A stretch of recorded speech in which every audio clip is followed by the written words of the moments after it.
hopefully I can talk loud enough. I do have a cold.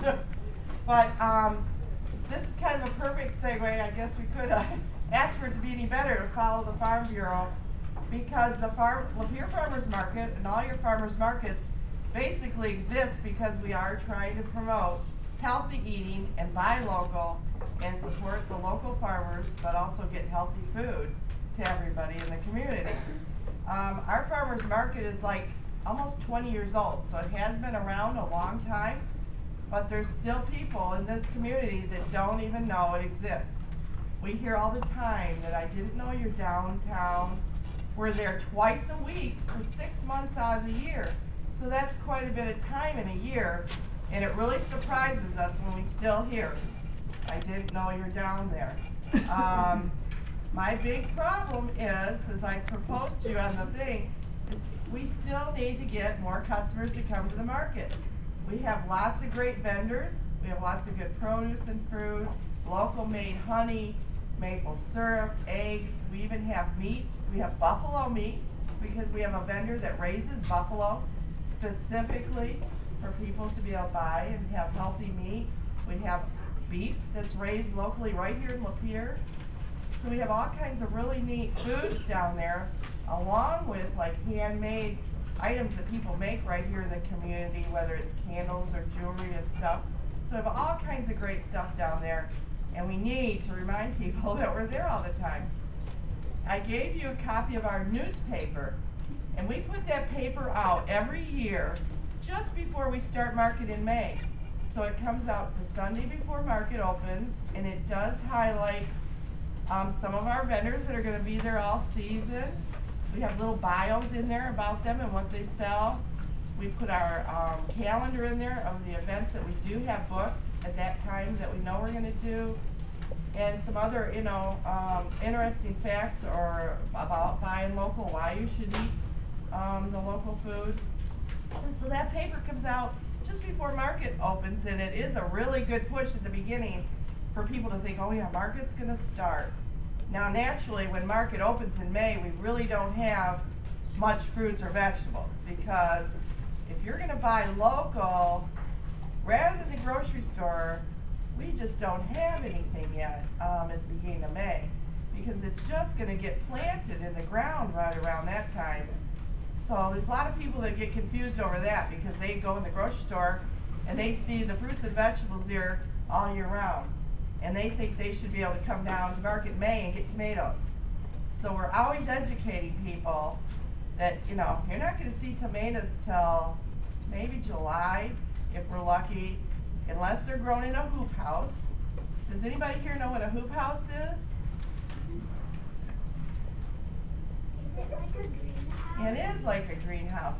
The difference between a hoop house and a greenhouse is usually in a greenhouse, people have their plants or their flowers or whatever in pots, and they're just inside there on tables or shelves. In a hoop house, they plant right in the ground, and then the greenhouse type of structure covers over that, and they are able to start planting even in the winter.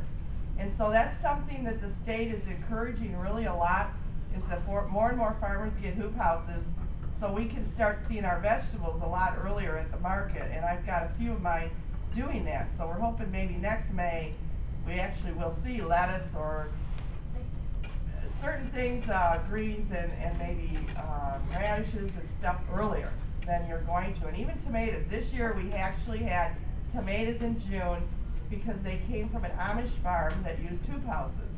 So we had tomatoes down at market a couple months earlier than we probably would have this year.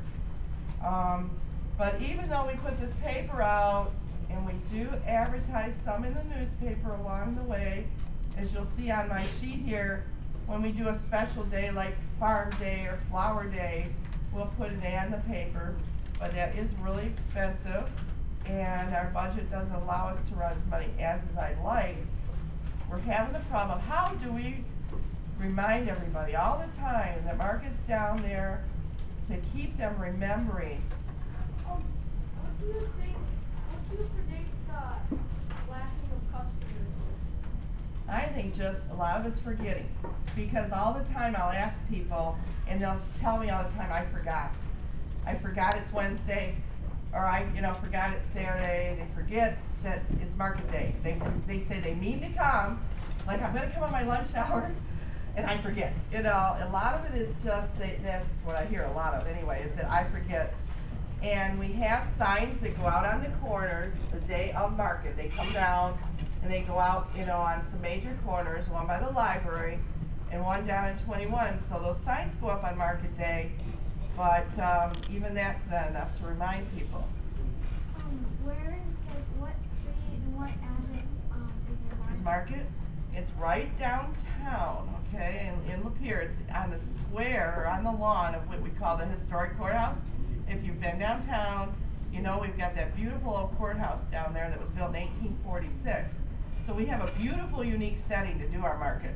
Because there's a lot of markets that are just in parking lots in cities or whatever. And we have a beautiful setting because we're right on that lawn of the old courthouse, right downtown. And so it's real easy to get to, but it seems to be a problem of just people forget, or they still, like I said, don't even know, which it boggles our mind because we've been there so long and on such a consistent basis.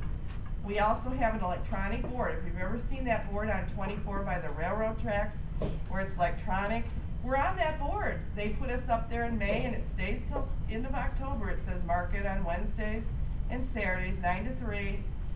But you have to be driving by that board right when that is up there, because it changes every few seconds to see that. But it is out there all the time too. And so we're just in a puzzle now of, what can we do to draw more people to come down to the market, because we've got a great base of vendors. We hate to see them going home with these vegetables. At the end of the day, they'll still have a lot of good stuff, and you hate to see them go home. A lot of them will give it to the soup kitchens, or they'll do really good things with what's left over, but we've really got to figure out a way that we can creatively maybe remind people or get them down to the market without just paying for ads in newspapers, because that doesn't seem to work as good.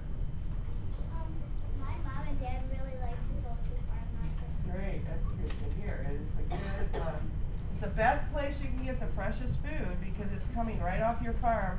It's either been picked that morning or the night before, so it's really going to be fresh.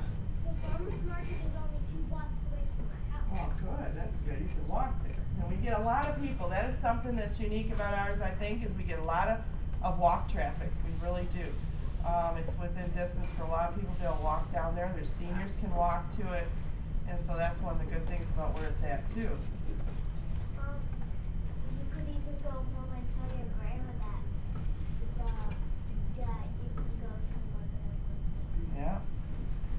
And we have a weekday and we have a Saturday. So we do have, we can, some people say, well, it should be open later because it goes 9 to 3. And that's a battle we've kind of wrestled with that we don't know what to do about, because some markets do the light later, like they're open till 7 or 8 at night, so that maybe they'll hit people at work. It's harder to get the vendors, the farmers, to want to be there that late because they get up really early to do their picking. And so they like to do a market that ends earlier, and they don't really like to be there real late because they have to go back to the farm and do chores and stuff too. So that's a battle we wrestle with too, is the time that we're there. But we do hear that. You're not open, I'm at work. I've got a board that we stuck back up there. It's got pictures from the market and some other stuff on there that you can glance at. We do offer all kinds of programs at the market too. Where are the t-shirts? Honey? Where are the t-shirts? Issues? Come on, you're sleeping over Over here. We try to make it real easy for people to shop. So we have a program down at the market where people don't carry their money with them. They are able to buy what we call wooden tokens to do their shopping at the market with their credit cards or their debit cards and stuff, and that makes it really easy for the people to be able to shop. And so we've added lots of stuff to the market to make it as easy as possible. We just want to really get that word out there. Markets have grown a lot in the last few years. There are actually popping up in almost every community now. That's going to actually make it a little more challenging to keep vendors because there are so many markets on every day just about in the week. And so in order to keep our vendors and not have them leave, we need the customers. If we don't have enough customers for them, they're going to go looking, you know, to go to different markets. So we really want to keep the vendors. We've got a great bunch of people at our market, and so we've got to come up with ways to keep the customers coming so we can keep that market going for a long time. Anybody got any questions?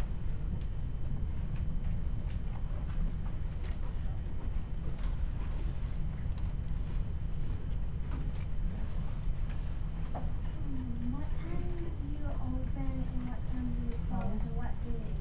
Okay, we are there on Wednesdays and Saturdays from, like, this year it was May 1st, so usually the very 1st of May, the first Wednesday in May, all the way till the end of October, which this year is October 29th, last Saturday. And we're there 9 o'clock till 3 o'clock every day. We got a grant this year. Actually, we won it last year. And the grant was to extend your market season. We have a pavilion, we have a structure. If you've ever been through downtown, you'll see that pretty wooden structure that's on the lawn. It's called a pavilion, and it's the market pavilion. And it doesn't have any sides or heat or anything, and so it's been a challenge to extend our season into November, or maybe start earlier in April because it's kind of cold. So we got a grant that was specifically for farmers markets to extend their seasons, and we're going to have sides that are going to be canvas, roll down sides that'll go between each pillar around the pavilion, so we can lower them or put them up, and they're going to have big windows, plastic windows in them so you can see in. We're going to get radiant heat on the ceiling inside the pavilion, and we already got the gutters put on the pavilion so that the rain's not coming in. And that's going to allow us to extend our season. So if we have produce still and we want to stay later into November or even the beginning of December when we do Winterfest downtown, we could be there. Or start earlier in April if we get hoop houses and get produce earlier. So we're hoping that grant gets finished. We've got the gutters on, we've ordered the sides, and so that is really going to make a difference too in how long we can be down there. How many farmers markets do you have in Lapeer County? Oh boy. In Lapeer County, Imlay City has one. Imlay City, I happen to manage that one too, and that's on Thursdays from 10 to 3. So that's just one day a week, and that's only 5 years old. So we consider that a baby in the market world. It's still really growing. There's not too many in Lapeer County right now. Almont had one, but it isn't going right now, that I know of. We don't have too many. How much does a hoop house cost? That one can really vary, depends on the size. Depends on the size, how big you make it is the biggest cost. I'm going to say an average of $10,000, but I know it can really vary a lot because it just depends on the size of it. You can go pretty big and probably go up there quite a bit in cost too, so depends on if you put it up yourself. But there's, you know, around $10,000. And there's grants out there right now, so that's what some of my farmers just did. There's grants for that too, because they really want, Michigan wants that to happen. So there's lots of opportunities for them to do that. What was the times again that you open it? 9 a.m. to 3 p.m. And so there's a lot out there happening to try and grow markets, to try and get food into the hands of everybody. We also at the market had a great grant this year, which is for people that have a Michigan Bridge card. We got a grant called Double Up Food Bucks this year. We were able to give away free food basically to people all summer long, and it's still going on. We're able to double people's money this summer, which has been an awesome grant, and we were really excited to get that one. So we've had a lot of good things going on down there. That has brought extra people down, but we're really still trying to do that. So if you guys can come up with any kind of creative idea to help us, you know, think of how do we remind people, how do we get them coming down there? Billboards? Well, that would be awesome. Unfortunately, a billboard's way more expensive than a newspaper ad. So that one's out of our budget, but it would be a great thing if you could have a big billboard. When people are there, before they leave, you can ask us if you're not, you know, for a family, like a family. That's a good one. Word of mouth is probably our best thing. That's what I've been pushing this year a lot with the Double Up Food Buck Grant. Tell everybody you know, if they have a bridge card, we're giving you free money, we're doubling your money. So word of mouth is actually a very good one. We've used that a lot. You try to tell people, tell someone, because that always does work really well. So what you're saying is if you have a bridge card, you get free. Yeah, we double your money. I'll give you an example. If someone came down and they wanted to take $10 off their bridge card, we give them these little tokens and we give them $10 worth. But this year, we're doubling that. We have an extra coin that came with the grant. It's called Double Up Food Bucks. They also get $10 in that. So they're doubling their money all summer. It's for your fresh fruits and vegetables. It's to get good food to everybody. So it's been a great thing. Can you get the bridge card? Well, that's something your parents have to apply for.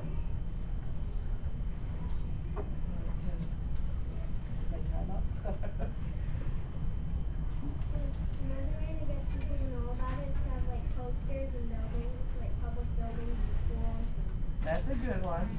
Yeah, because that would be a fairly inexpensive thing to do. Okay. Any other questions for Mrs. Becker? Well, thank you, Mrs. Becker. Yeah.